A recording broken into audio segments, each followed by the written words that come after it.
Bueno, eh, buenos días. Mi nombre es Ariela Zambrano, pues yo soy compañero de ustedes y el taller de hoy va a ser sobre inflamación. Entonces, vamos a empezar. La clase la organicé un poco diferente porque creo que así se puede entender mejor el tema. Entonces, primero vamos a hablar de las generalidades de la inflamación, sus inductores y cómo se clasifica.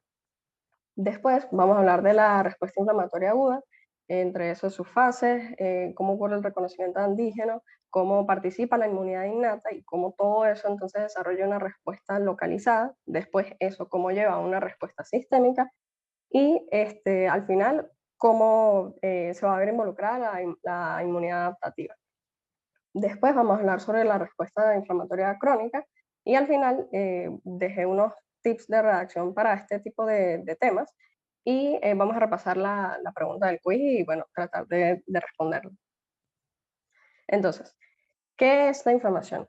La inflamación es la respuesta del sistema inmunitario de un organismo al daño causado a sus células y tejidos vascularizados por patógenos bacterianos y por cualquier otro agresor de naturaleza biológica, es decir, no solo tienen que ser bacterias, también pueden ser virus, parásitos u hongos, y también pueden ser por agresores de naturaleza química, física o mecánica. Y hay que tener claro que la inflamación es una respuesta a favor de la supervivencia. Ahora, ¿en qué tejido se va a dar esta respuesta inflamatoria? En el sistema inmunitario cutáneo y en el tejido linfoide asociado a mucosas, que es el MALT. Y bueno, este tema es importante porque vamos a ver cómo se van desencadenando todos los eventos desde que ingresa ese patógeno hasta que se da la respuesta por parte del sistema inmunitario.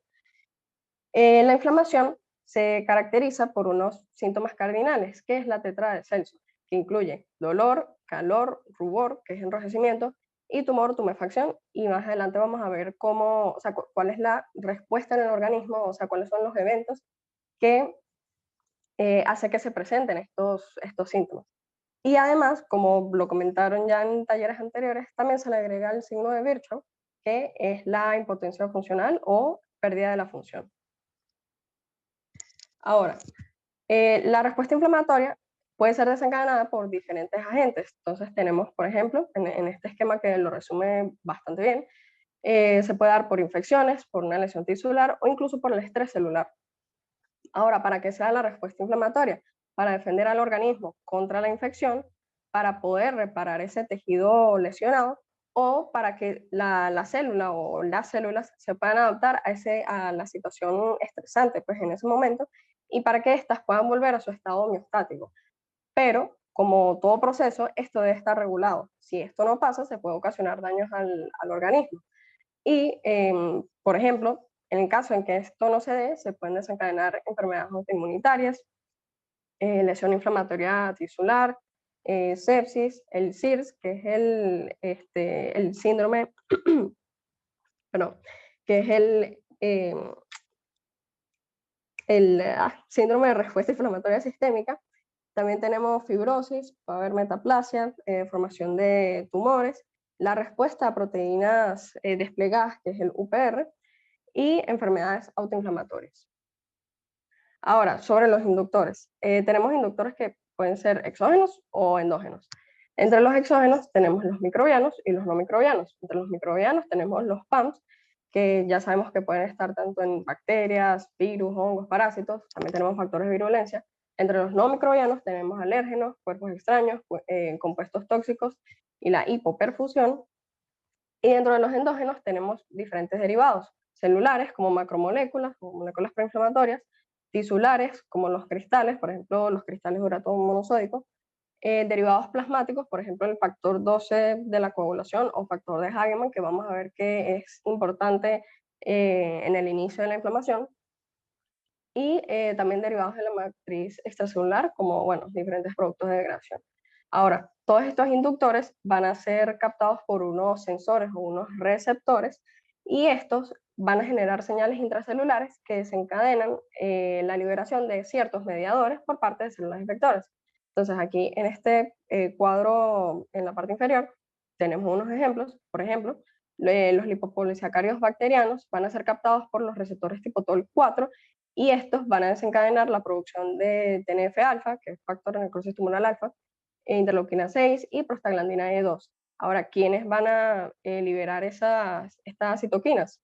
Tenemos las células del endotelio, los leucocitos, los hepatocitos, incluso las células del hipotálamo. Y bueno, los demás son otros ejemplos, pero bueno, cualquier cosa, ustedes van a tener la presentación y pueden leer eso con calma. No me voy a detener en esto. Ahora, la inflamación se puede dividir en dos, inflamación aguda e inflamación crónica. La inflamación aguda incluye efectos a corto plazo que contribuyen a combatir la infección, es decir, a eliminar ese patógeno, y están seguidos por curación, es decir, va a haber una reparación del tejido.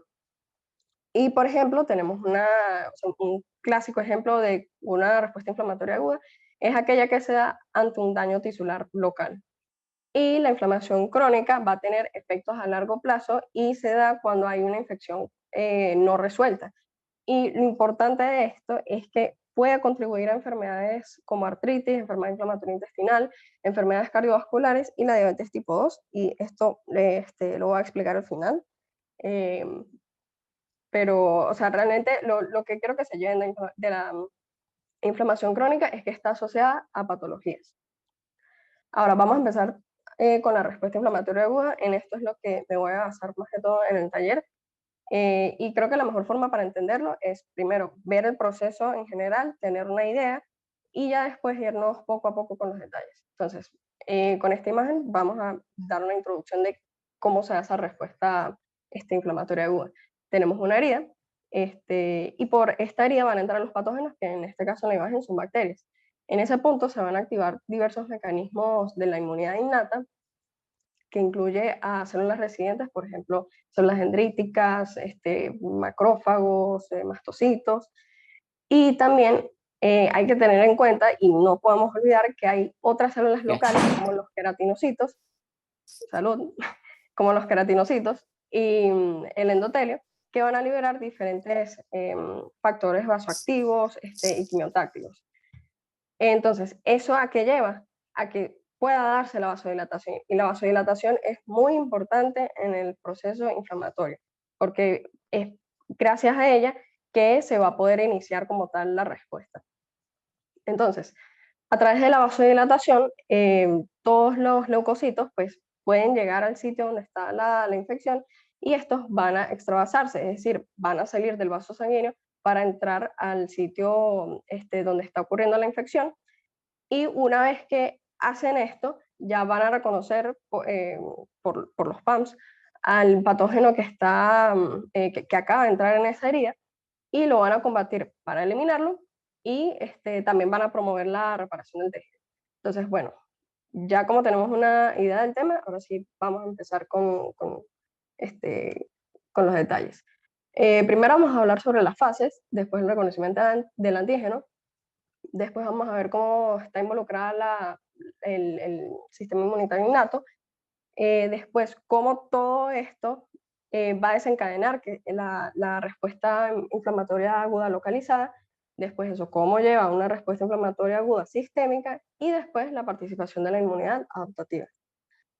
Entonces, antes de empezar como tal con las fases, ya vimos, o sea, con la imagen anterior, ya vimos que lo importante para que se dé la inflamación es que logren llegar las células efectoras. Entonces, estas células efectoras que, ojo, no hay que olvidar que hay unas células locales que más bien ellas van a ser las primeras en responder, pero también se necesitan de células que están en el torrente sanguíneo y necesitan llegar al sitio de infección. Para que se dé este reclutamiento celular, se necesitan de dos elementos. Se necesita un gradiente de factores quimiotácticos, entre ellos tenemos citoquinas, prostaglandina E2, leucotrieno B4, sustancia P, la interleuquina 8, RANTES, la proteína inflamatoria de macrófagos, que todo esto son quimiosinas. Y una vez que tenemos ese gradiente, necesitamos que se dé la extravasación leucocitaria. Entonces, ya teniendo esto claro, vamos a dividir la respuesta inflamatoria aguda en 5 fases. La primera va a ser la vasodilatación, después el rolling o rodamiento, que ya a partir de acá sí sería como tal la extravasación leucocitaria. Después la activación de esos leucocitos que están llegando por las quimiosinas, luego la adhesión firme al endotelio y luego la diapédesis o migración transendotelial. Entonces, vamos primero con la vasodilatación. La vasodilatación, ya les dije que era muy importante, ¿por qué? porque aumenta el flujo sanguíneo y esto va a venir acompañado también de un aumento de la permeabilidad vascular. ¿Para qué? Para que se pueda dar la migración de las células inmunitarias hacia el sitio de la lesión. Ahora, vuelvo a insistir, recuerden que la inflamación no solamente se trata de estas células que están migrando, sino también de células locales, y ellas van a ser las primeras en responder. Entonces, siempre tengan claro eso, porque es muy importante a la hora de describir el proceso. Entonces, para la vasodilatación vamos a hablar primero de los diferentes mecanismos por los cuales esta se puede desencadenar, y después vamos a hablar de los mediadores inflamatorios que se liberan en la misma. Entonces, tenemos aquí los mecanismos, son 5, y esta es esto es un esquema resumen, ya después vamos a ir poco a poco desglosando cada uno, pero tenemos entonces el sistema de quininas o cininas que se activan por lesión endotelial, tenemos la cascada de coagulación, la plasmina, el sistema de complemento y los lípidos. Y antes de seguir, quiero que se den cuenta que estos mecanismos, no a juro, todos pertenecen como tal a la respuesta inmunitaria. Fíjense que como que el único que forma parte del sistema inmunológico, así como dentro de los temas pues, que nosotros hemos visto en la materia, es sistema de complemento. El resto, más bien, nosotros lo podemos asociar a fisiología. Y vamos a ver cómo todo esto se conecta. Entonces, el sistema de quininas por lesión endotelial va a estar iniciado por el factor 12 o factor de Hagemann. Entonces, este se va a activar, después va a formar calicreína y después se forma bradicinina. Y la bradicinina, como todos los productos finales pues, de estos mecanismos, al final inducen lo mismo, que es vasodilatación. Luego tenemos la cascada de coagulación, que también es activada por el mismo factor 12. Entonces, se activa toda esa cascada y al final se va a formar trombina. La trombina después va a descender al fibrinógeno en fibrina y en fibrinopéptidos, la fibrina que va a formar ese coágulo y los fibrinopéptidos que van a liberar, o mejor dicho, son factores quimiotácticos. Luego tenemos la plasmina que va a degradar ese coágulo de fibrina y cuando lo degrada genera factores quimiotácticos también. Y algo importante, y es interesante como todo se conecta, es que va a activar el complemento, aunque eso lo vamos a ver en la siguiente lámina. Después, por parte del sistema de complemento, que ya sabemos que cuando este se activa, va a generar anafilotoxinas como son C3A y C5A. Y por último tenemos los lípidos o los fosfolípidos en la membrana de las células, que cuando está la lesión tisular, la membrana de las células se va a perturbar. Entonces, los fosfolípidos que están en ella se van a ir, mediante diferentes enzimas, se van a ir transformando en otras moléculas como son las prostaglandinas, el tromboxano, los leucotrienos y el PAF, que es el factor activador de plaquetas.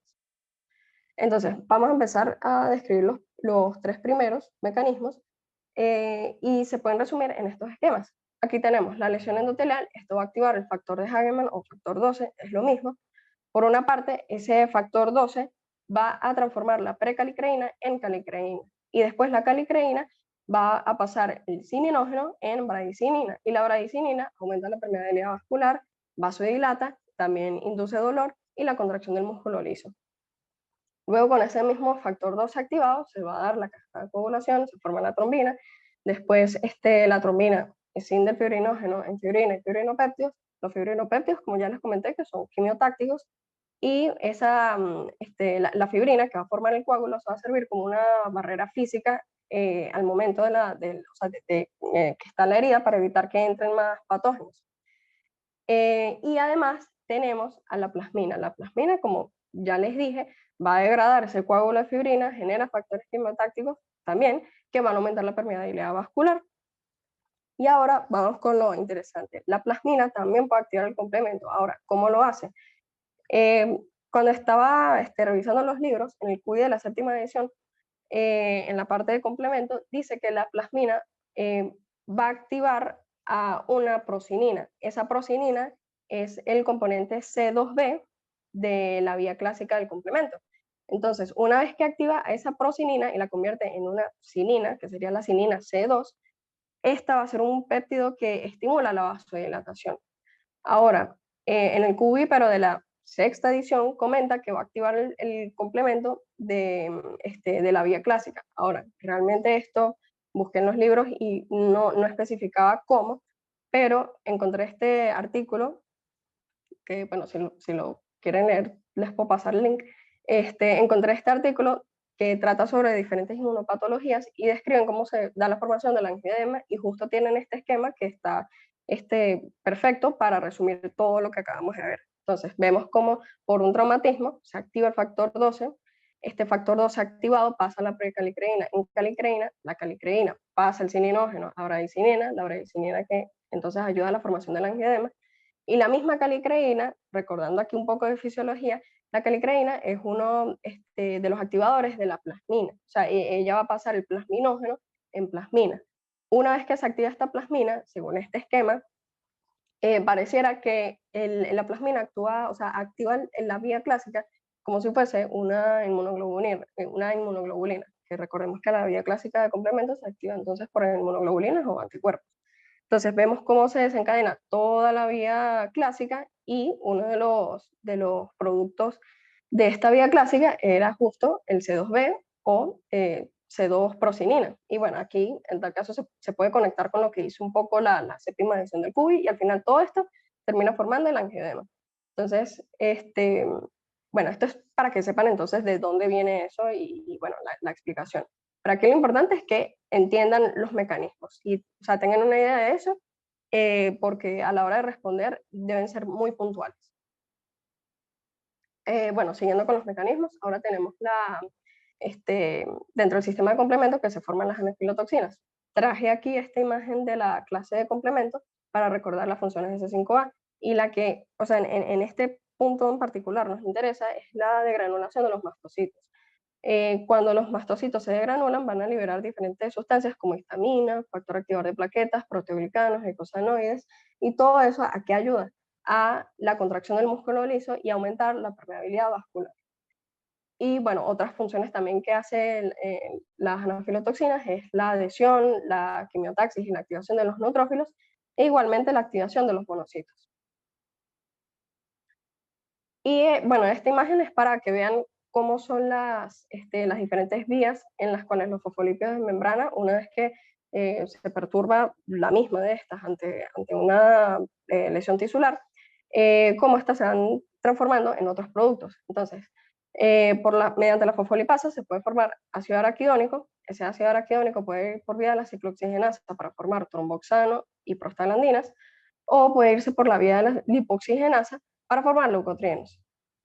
Ahora, todos estos mecanismos inducen al final vasodilatación, pero llama la atención aquí que el tromboxano dice que causa vasoconstricción. Esto, o sea, realmente no debería haber confusión con esto, porque, o sea, bueno, como nos han enseñado ya varias veces, en el organismo no es todo blanco ni es todo negro, sino que siempre van a estar como dos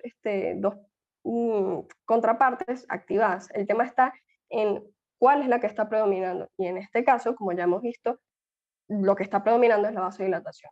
Entonces, el tromboxano, a pesar de que es un factor que promueve la vasoconstricción, pues bueno, igualmente se sigue formando, pero esto no es como que impide que se dé el proceso inflamatorio ni nada. Bueno, entonces, otras funciones del tromboxano: vasoconstricción, agregación plaquetaria, las prostaglandinas aumentan la permeabilidad vascular, también vasodilatan, promueven la quimiotaxis de los neutrófilos, y los leucotrienos promueven la contracción del músculo liso bronquial y la quimiotaxis de los neutrófilos. Y también estos fosfolípidos, mediante la fosfolipasa, pueden formar liso-PAF, y luego este liso-PAF pasa a PAF, que es factor activador de plaquetas, y promueve la agregación plaquetaria, la quimiotaxis de eosinófilos y la activación de neutrófilos. Y bueno, este esquema es entonces para resumir todo lo que hemos visto de vasodilatación. Aquí vemos cómo por complemento se forman las anafilotoxinas, por el sistema de quininas se forma la bradicinina, por la cascada de coagulación se forman diferentes componentes como el factor 12 activado, la fibrina, luego cómo está involucrada la plasmina, y al final todo eso induce a ¿qué? A vasodilatación. Además, en este esquema también podemos ver cómo se integra parte de la respuesta inmunitaria en su fase temprana y en su fase tardía. Entonces, en la fase temprana vemos cómo los mastocitos van a liberar histamina, serotonina, heparina, todo esto contribuye igualmente a la vasodilatación. En el caso de que los eosinófilos se activen, estos van a liberar proteínas catiónicas que también ayudan a vasodilatar y también aumentan la permeabilidad de los vasos sanguíneos. Y por parte de la respuesta tardía, vamos a tener a los macrófagos. Los macrófagos entonces van a formar prostaglandinas, que también contribuyen con la vasodilatación, y forman leucotrienos, factor activador de plaquetas y factores quimiotácticos que ayudan con la quimiotaxis. Y bueno, ahora con todo esto que hemos visto, ya podemos explicar cómo se desencadenan los síntomas cardinales de la inflamación, es decir, la tetra de Celso. Entonces, ¿cómo se genera calor? Porque una vez que uno vasodilata, va a aumentar la cantidad de sangre que está llegando al sitio de la lesión y esa sangre que está llegando va a traer consigo calor. Entonces, ahí se explica ese primer síntoma cardinal. Después tenemos el rubor o el enrojecimiento. Simplemente al aumentar la cantidad de sangre que va llegando, como la sangre es roja, pues bueno, eso aumenta ese color en la piel. Por parte del dolor, bueno, ya vimos que la bradicinina era el que lo inducía y el tumor, o sea, o la tumefacción, se forma por el edema. ¿Y este edema cómo se desencadena? Porque la vasodilatación viene acompañada de un aumento en la permeabilidad. Entonces, si aumentas la permeabilidad de los vasos sanguíneos, eso va a hacer que el líquido se extravase y entonces se va a formar esa tumefacción en la piel. Y bueno, ya vimos que simplemente con la vasodilatación ya podemos explicar esos síntomas cardinales de la inflamación. Ahora vamos a hablar sobre los mediadores inflamatorios que se liberan. En esta tabla, o sea, yo coloqué todos los mediadores de la inflamación, vamos a ir desglosando cada uno. Tenemos los estimuladores del crecimiento y diferenciación de células hematopoyéticas, como algunos ejemplos, tenemos el factor estimulador de colonias de granulocitos y monocitos, la interleuquina 3, la 7, la 5 y la 13. Luego tenemos las citoquinas proinflamatorias que en este punto de la vasodilatación son las que nos interesan, o sea, son las que se van a liberar. Entre ellas tenemos, claro, porque realmente aún no ha empezado la extravasación de leucocitos, que es lo fundamental para que se dé correctamente el proceso inflamatorio. Y para eso necesitamos estas citoquinas, y lo vamos a ver más adelante. Entre ellas tenemos el interferón de tipo 1, que es el alfa, el beta. Tenemos la interleuquina 1, la interleuquina 6 y el TNF-alfa, que son las citoquinas proinflamatorias principales. También tenemos la interleuquina 12, que también es muy importante, incluso no solo a nivel de la inmunidad innata, sino inmunidad adaptativa. Y también tenemos diferentes quimiosinas, como la interleuquina 8, el RANTES, la eotaxina y la proteína inflamatoria de macrófagos. Luego vamos a tener las citoquinas antiinflamatorias, porque como todo, este proceso debe regularse porque si no causa daño a los tejidos. Entre ellas tenemos la interleuquina 4, la interleuquina 10, la interleuquina 3 y el TGF-beta, que es el factor transformador de crecimiento beta. Y tenemos las citoquinas reguladoras por parte de la respuesta inmunitaria adaptativa. Entonces tenemos la interleuquina 2, la interleuquina 4, la 10, la 12, el interferón gamma y el TGF-beta. Entonces, ahora sí vamos a entrar con la extravasación de leucocitos. Ya vimos entonces que la vasodilatación es fundamental para que se dé, digamos que el ambiente apropiado para que se pueda dar esta extravasación. Entonces, empezamos con el rolling o rodamiento. Todas estas citoquinas proinflamatorias que les mencioné anteriormente, por ejemplo, interleuquina 1 y TNF-alfa, van a inducir la expresión de selectinas E y P en el endotelio. Y luego estas selectinas se van a unir a unas moléculas de adhesión del tipo mucina, como la PSGL1, en la superficie de los leucocitos. Pero el tema con esta unión es que realmente es una interacción de baja afinidad. Y esto, o sea, si a esto le sumamos que la sangre que está circulando viene con fuerza, pues los leucocitos no es como que se van a quedar pegados y ya, sino que ellos se pegan, se despegan, se pegan, se despegan. Y esto da la apariencia como si los leucocitos rodaran, que bueno, es lo que se puede ver aquí en la imagen. Luego viene la activación por quimiosinas. O sea, el paso anterior, el rolling o rodamiento, en el que poco a poco los leucocitos se van uniendo al endotelio, eso va a permitir que los mismos leucocitos puedan unirse a las quimiosinas que se liberaron en respuesta al patógeno que acaba de entrar. ¿Quiénes expresan estas quimiosinas? El endotelio. Entonces, por ejemplo, aquí tenemos una imagen con la interleuquina 8, que es una de las principales quimiosinas que se liberan. Entonces, ¿qué pasa? Estas quimiosinas se van a unir a sus receptores respectivos en la superficie del leucocito, y esto va a generar un cambio conformacional en las integrinas que son otras moléculas de adhesión celular. Va a generar un cambio conformacional en ellas que va a hacer que pasen de un estado de baja afinidad a un estado de alta afinidad, y se van a unir a sus receptores correspondientes. En este caso, en esta imagen tenemos ICAM2 y ICAM1. Entonces, bueno, en este esquema se entiende bastante bien. Aquí vemos como la S-lectina, esto serían en el paso de rodamiento o de rolling, vemos como la S-lectina se une a su ligando por influencia de las citoquinas proinflamatorias, y vean que este es el receptor de la interleuquina 8 y esta es la integrina. Vean la forma de la integrina. Una vez que se une la interleuquina 8 a su receptor, esto va a generar un cambio conformacional en la integrina. Vemos como los dos palitos que antes estaban como para el mismo lado, ahora cambiaron su forma y se adaptaron como para que se pueda unir la ICAM1. Esto es lo que ocurre pues con la activación de las quimiosinas. Luego tenemos la adhesión firme. Las mismas citoquinas proinflamatorias, por ejemplo, interleuquina 1, TNF-alfa, van a aumentar la expresión endotelial de moléculas de adhesión del tipo inmunoglobulina, es decir, de la superfamilia de las inmunoglobulinas. Entre ellas tenemos la BCAM1, la ICAM1 y la ICAM2. Entonces, estas moléculas se van a unir con las integrinas en la superficie de los leucocitos.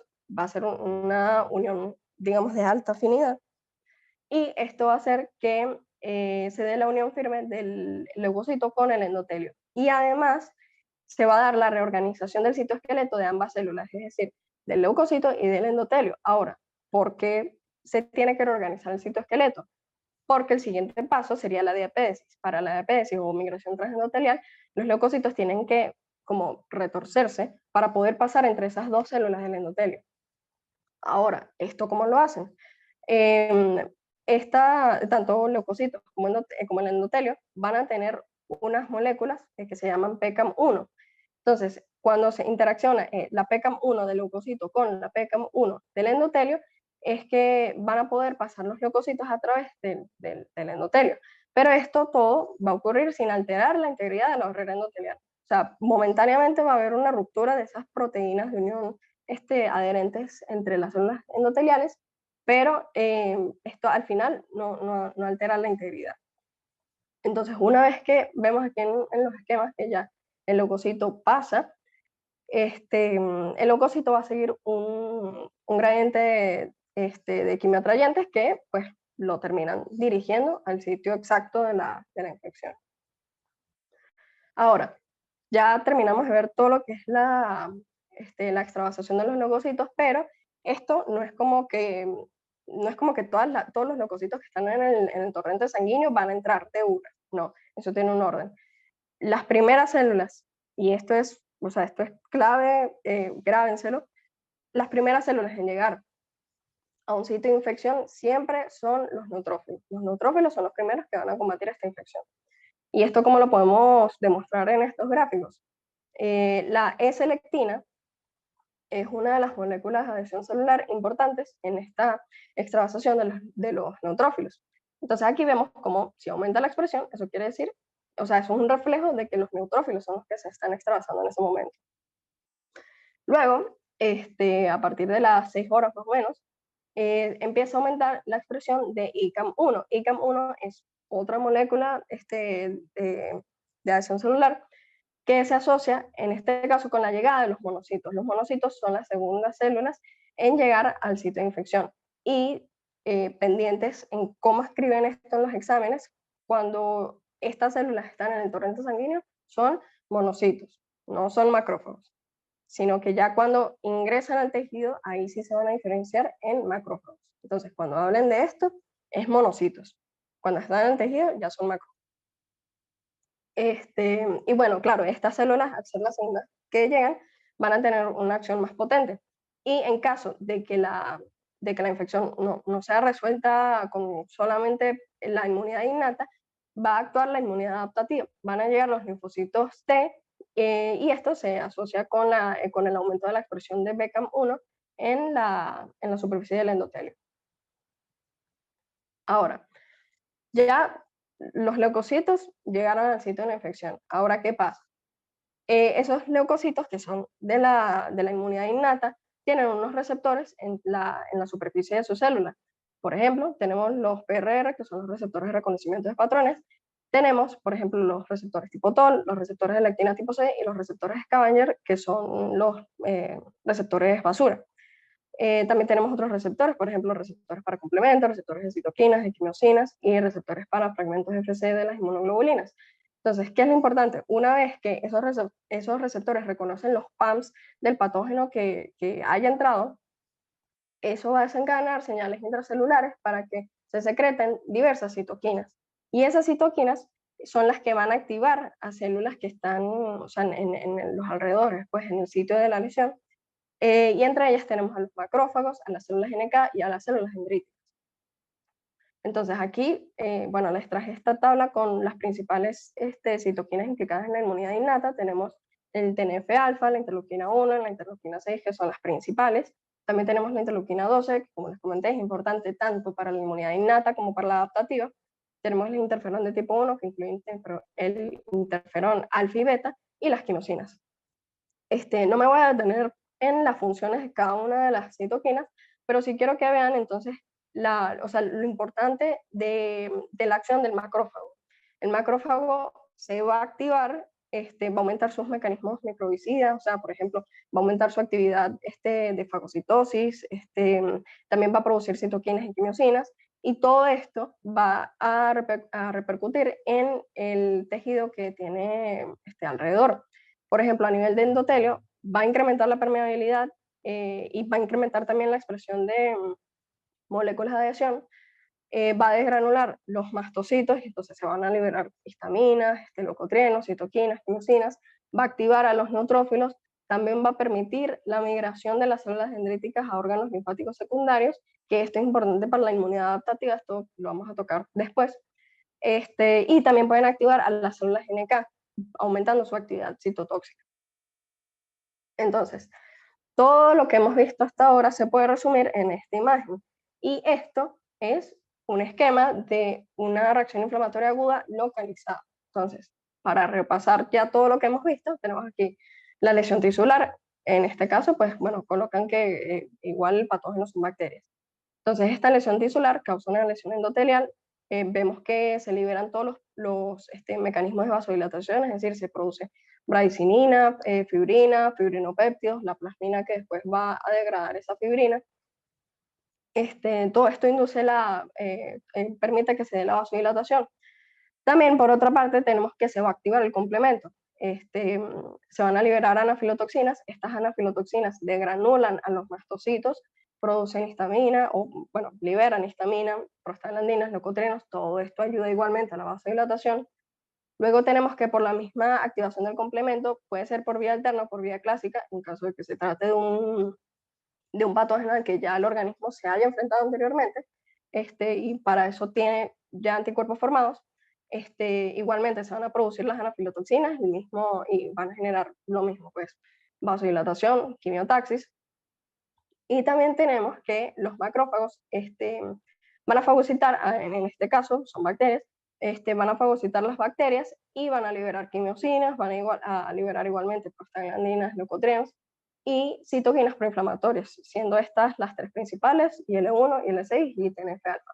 Todo esto induce la vasodilatación para que se dé la extravasación de los leucocitos. Entonces, recordemos el orden. Primero llegan los neutrófilos, después llegan los monocitos, y los monocitos una vez que llegan a los tejidos se diferencian en macrófagos, y de último tenemos a los linfocitos. Ahora, estas citoquinas proinflamatorias, IL-1 y IL-6, TNF-alfa, son muy importantes porque no solamente van a contribuir en esa reacción o en esa respuesta localizada, sino que van a inducir la respuesta sistémica. Ahora, la respuesta sistémica se da en todo el organismo y afecta a varios órganos. Los tres principales que afecta son hipotálamo, hígado y médula ósea. Entonces, en el hipotálamo, ¿esto qué puede desencadenar? Fiebre. ¿Por qué fiebre? Recordemos que los patógenos pues se pueden reproducir y pueden causar daño a determinadas temperaturas. Si nosotros subimos la temperatura del organismo, eso va a hacer que, o sea, vamos a evitar que se dé justo esa reproducción de los patógenos y es una forma de evitar de que continúe la infección y podamos eliminarlos, o sea, eliminar a los patógenos. Además, estas mismas citoquinas proinflamatorias van a inducir el sickness behavior, que es ese comportamiento letárgico que no tenemos ganas de hacer nada, sino simplemente estar echados en la cama cuando estamos enfermos. Y además va a activar el eje hipotálamo hipófisis adrenal. Esto es importante porque mediante la activación de este eje se van a producir en las glándulas suprarrenales, se van a producir corticosteroides. Y los corticosteroides son antiinflamatorios. O sea que esta es una forma de regular la misma respuesta y que no sea exacerbada y pueda ocasionar daños al organismo. Igual esto lo vamos a ver mejor en un esquema más adelante. Luego, a nivel del hígado, en los hepatocitos se promueve la síntesis de proteínas de fase aguda. Esto incluye, por ejemplo, la proteína C reactiva, la proteína uniona manosa, también incluso las mismas proteínas que forman parte del sistema de complemento. Y también aumenta la producción de los factores de coagulación, que sí, fibrinógeno, platinógeno, todo eso. Luego, a nivel de la médula ósea, aumenta la producción de leucocitos. De hecho, los procesos inflamatorios se caracterizan por leucocitosis, es decir, un aumento de leucocitos en plasma. Y bueno, además, bueno, realmente estos son los tres efectos principales. Estos se los traje también para que sepan que las tres citoquinas tienen igualmente otros efectos, como promover la proliferación de fibroblastos y activar a los linfocitos T y a los linfocitos B. Entonces, en este cuadro les dejo resumidos pues, los efectos redundantes y pleiotrópicos de estas citoquinas proinflamatorias. Si se dan cuenta, prácticamente todas trabajan en conjunto para lo mismo. Y bueno, aquí, bueno, ya después si quieren especificar, pues bueno, pueden leer la tabla. Y este es el esquema que les comentaba, que resume perfectamente la respuesta sistémica. A nivel de hipotálamo, se liberan prostaglandinas, esto induce fiebre y también induce el sickness behavior. También el hipotálamo va a activar a la hipófisis secreta ACTH, que es la hormonal, hormona liberadora de adrenocorticotropinas. Estas van hacia la corteza suprarrenal, van a formar corticosteroides, los corticosteroides que recuerden que son antiinflamatorios y así se puede regular la respuesta.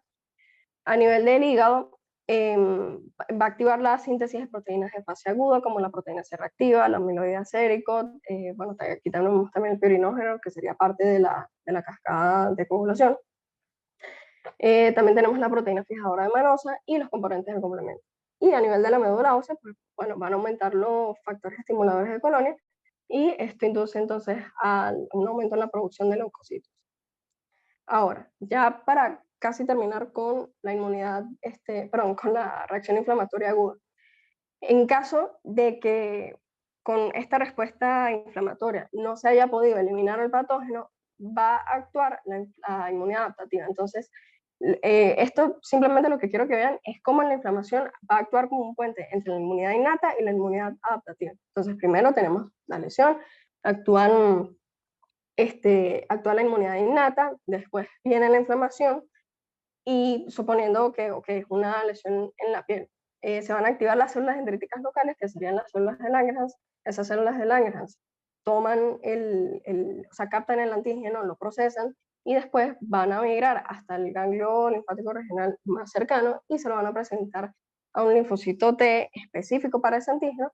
Después ese linfocito T se activa, prolifera y se diferencia y va a regresar hacia el sitio de la lesión para combatir y eliminar el patógeno. Entonces, bueno, igualmente aquí les dejo las citoquinas implicadas en la inmunidad adaptativa. Tenemos la interleuquina 2, la interleuquina 4, la interleuquina 5, el interferón gamma, la linfotoxina, que es el TNF beta, y el TGF beta también. Si se fijan, como son parte de la inmunidad adaptativa, todas son liberadas por linfocitos. No me voy a detener en las funciones, pero aquí simplemente quiero que vean que también el macrófago tiene una función importante sea, no solamente en la inmunidad innata, sino en la adaptativa. ¿Por qué? Porque, claro, el macrófago va a seguir secretando sus citoquinas proinflamatorias, las quimiosinas y los factores estimuladores de colonia, pero también va a liberar citoquinas importantes en la inmunidad adaptativa, por ejemplo, la interleuquina 2 y la interleuquina 18, que esto promueve la diferenciación de los linfocitos TCD4 a un perfil TH1, y además también aumentan la citotoxicidad de las células NK y la producción de interferón gamma. Y también vean cómo el mismo macrófago puede secretar interleuquina 10 y TGF-beta, que son citoquinas que ayudan a regular la respuesta inflamatoria, o sea, tienen actividad inflamatoria. Bueno, esto solamente para que vean cómo se va integrando todo poco a poco. No me voy a detener en esto porque ya hay otros talleres que van a tratar esto con más detalle, pero se va dando la extravasación del del linfocito a nivel del ganglio linfático por las vénulas de endotelio alto. En paralelo se está dando la migración de la célula dendrítica que captó el antígeno en el sitio de la lesión, lo endocitó, lo procesó y luego va a migrar hasta el ganglio linfático y en su camino va madurando para presentárselo a un linfocito T. Entonces se los van presentando a diferentes linfocitos T hasta que consiga al que es específico para ese antígeno. Y bueno, ya después de eso se da la activación, la proliferación y la diferenciación de ese linfocito T. Y esto para recordarles que dependiendo del patógeno al que nos estamos enfrentando, se van a diferenciar perfiles de esos linfocitos T, específicamente los linfocitos TCD4, que son los cooperadores. Entonces, si nos estamos enfrentando a un patógeno intracelular como virus, protozoarios y bacterias intracelulares, se diferencia un perfil TH1. Si nos enfrentamos a patógenos extracelulares como parásitos y alérgenos, se diferencia un perfil TH2. Y esto para recordarles que toda respuesta inmunitaria debe ser regulada. Entonces, para eso existen los linfocitos T reguladores. Y bueno, esta imagen para recordar la importancia de la interleuquina 12, que no solamente ayuda en la inmunidad innata, sino en la adaptativa. Bueno, entonces aquí vemos todos sus efectos, ayuda a diferenciar a los linfocitos TCD4 en un perfil TH1, también aumenta la citotoxicidad de los linfocitos T citotóxicos de las células NK y también promueve la liberación de interferón gamma por parte de estas tres células para activar a los macrófagos. Y bueno, ya esta última diapositiva de la reacción inflamatoria aguda, vean cómo todo se integra, los diferentes mecanismos efectores, vemos cómo se puede dar una respuesta humoral en caso de que se dé ante un patógeno extracelular, por ejemplo, se diferencia el perfil TH2 y luego esto actúa en conjunto con los linfocitos B, que se diferencian a células plasmáticas y las células plasmáticas van a producir anticuerpos. Y también se puede dar una respuesta celular en la cual va a actuar el perfil TH1, van a actuar los linfocitos T citotóxicos e incluso vean cómo aquí participan los macrófagos. Y bueno, aquí para recordar las funciones efectoras de cada uno de estos linfocitos. Los linfocitos B, como ya les dije, se diferencian a plasmocitos o células plasmáticas. Estas producen anticuerpos y estos van a neutralizar el microbio, van a ser opsonizantes, favoreciendo la fagocitosis de los patógenos. Van a activar el complemento. También tenemos a los linfocitos T cooperadores o T helper que activan a los macrófagos, también son importantes en la inflamación y van a activar a los linfocitos T y los linfocitos B. Tenemos a los linfocitos T citotóxicos que van a causar la muerte de esa célula infectada, puede ser, por ejemplo, por un virus, incluso células tumorales. Y los linfocitos T reguladores, como ya vimos, que van a suprimir a otros linfocitos que ya están activados. Entonces, ahora vamos con la respuesta inflamatoria crónica. Como ven en esta imagen, todo está asociado a patologías y eso es lo que quiero que se lleven. Entonces, la respuesta inflamatoria crónica se desarrolla cuando el antígeno persiste. Por ejemplo, tenemos diferentes patógenos como hongos o micobacterias que son difíciles de eliminar. Pero, claro, y todo esto va a resultar en un daño tisular grave. Pero también quiero que vean, cualquier cosa, esto está en el cubo si después quieren leer con más detalle, pero quiero que vean que la inflamación crónica no solamente va a tener causas infecciosas, sino causas no infecciosas, como por ejemplo la obesidad, bueno, también tenemos daño tisular, enfermedad cardíaca y aterosclerosis. Entonces, todo esto va a causar cambios tisulares, por ejemplo, muerte celular, va a haber fibrosis, es decir, la formación de tejido cicatrizal, También va a haber angiogénesis, que es el crecimiento de vasos sanguíneos, y se va a promover la proliferación celular. Todo esto puede llevar a insuficiencia de órganos como riñón, corazón e hígado, cáncer, incluso la enfermedad de Alzheimer. Y por parte de los cambios metabólicos, vean que se van a alterar la señalización de la insulina y esto puede generar diabetes tipo 2. Entonces, voy a explicar esto rapidito porque me parece interesante, pero es para que vean cómo se relaciona la obesidad, pero bueno, mejor dicho, cómo la obesidad puede causar diabetes tipo 2, y digamos que la explicación es toda de inmunología. En la obesidad no solamente vamos a tener adipocitos subcutáneos, sino vamos a tener adipocitos viscerales. Esos adipocitos viscerales son células muy potentes que van a producir van a producir citoquinas proinflamatorias, pero ahora, o sea, ¿en base a qué van a producir esas citoquinas? Por la gran cantidad de lípidos que hay a nivel de plasma, que, o sea, esto lo toma pues como una señal para producir esas citoquinas proinflamatorias. Y también tenemos que los ácidos grasos libres se pueden unir a los receptores tipo TOL, igualmente van a inducir esa producción de citoquinas proinflamatorias. Ahora, ¿eso cómo desencadena la diabetes tipo 2? Recordemos que la diabetes tipo 2 se da por resistencia a la insulina. Ahora, esas citoquinas proinflamatorias pueden alterar la vía de señalización de la insulina. Se va a interrumpir porque o sea, van a alterar la molécula IRS1 y eso va a hacer que los receptores de insulina simplemente no funcionen. Entonces, como no funcionan estos receptores, es como se va a generar esa resistencia a la insulina y así es como se explicaría el síndrome metabólico. Cualquier cosa, si quieren leer más de esto está en el CUBI. Y bueno, vamos a seguir. Bueno, entonces, ¿cuál es la base de la respuesta inflamatoria crónica?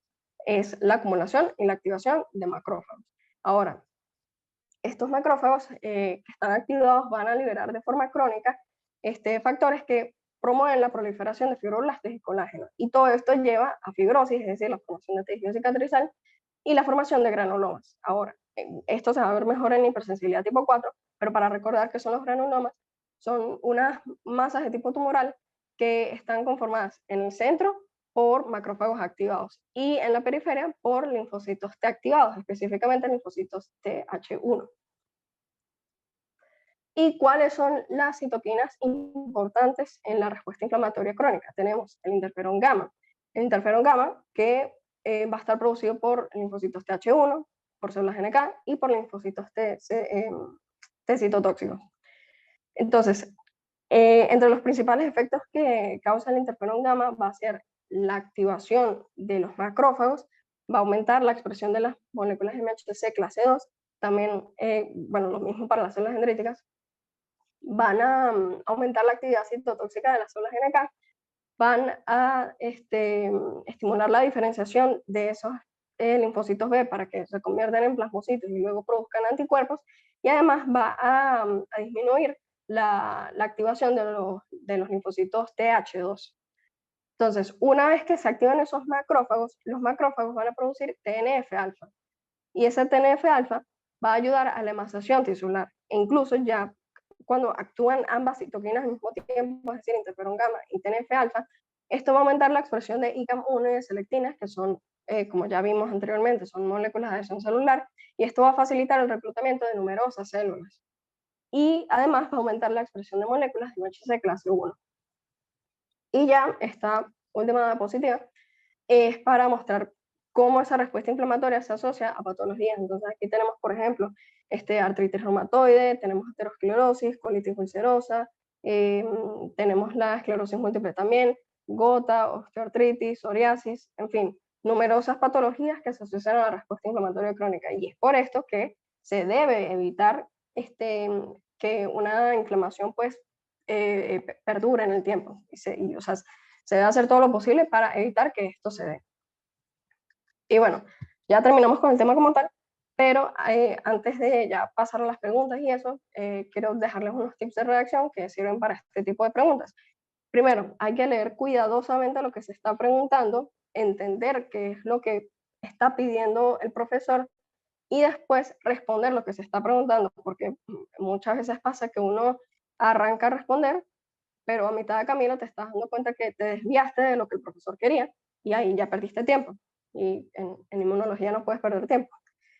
Además, cuando respondas, debes tener una estructura lógica y ordenada en la respuesta. Por ejemplo, si, si te están preguntando cómo se da X proceso, por ejemplo, lo que se puede hacer es como dar una breve introducción de qué es el proceso, contra qué, o sea, para qué es, contra qué se activa, y después ya especificar que sea, bueno, primero pasa esto, después lo otro, y así.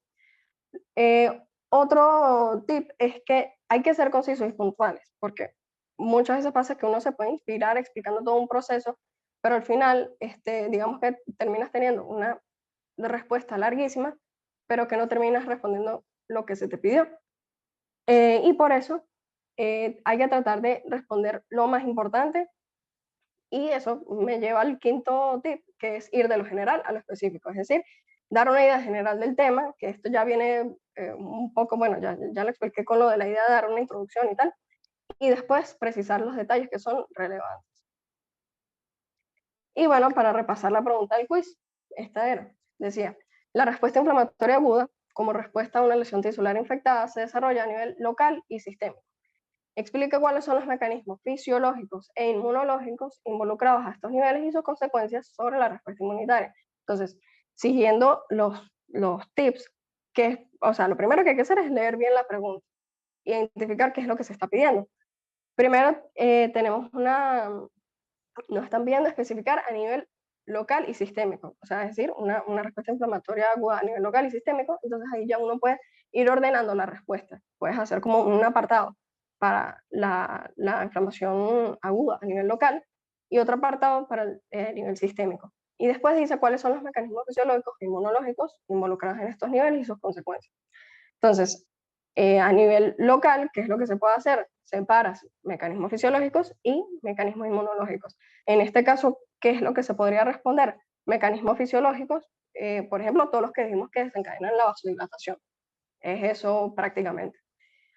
Y por parte de los mecanismos inmunológicos ya podemos hablar que sí de la quimiotaxis, cómo se da la extravasación de los leucocitos y después cómo se da o sea, el reconocimiento del antígeno por los PAMs que van a desencadenar la producción de citoquinas proinflamatorias. Eso, o sea, a grande rasgo, sería más o menos la respuesta.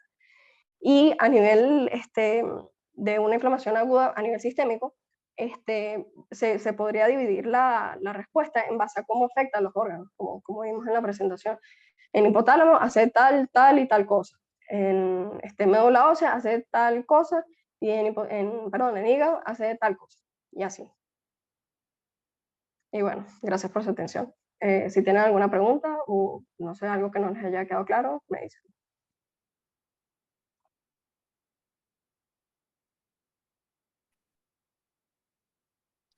Gracias, Ariel. A mí me pareció que estuvo excelente. De verdad, para mí esto es un tema que fue bastante abstracto y realmente lo explicaste de una manera más paso a paso y más sencilla, ¿ok? Yo creo que, bueno, no sé si alguien tiene alguna pregunta.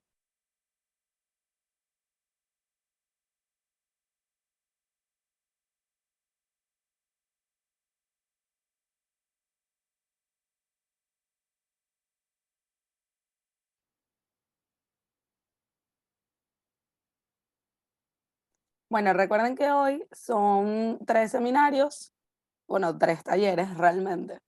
Entonces, bueno, ahorita viene cooperación celular y luego en la tarde, a las 2 de la tarde, viene regulación de la respuesta inmunitaria, ¿ok? Entonces, no se despeguen. Bueno, gracias por escuchar.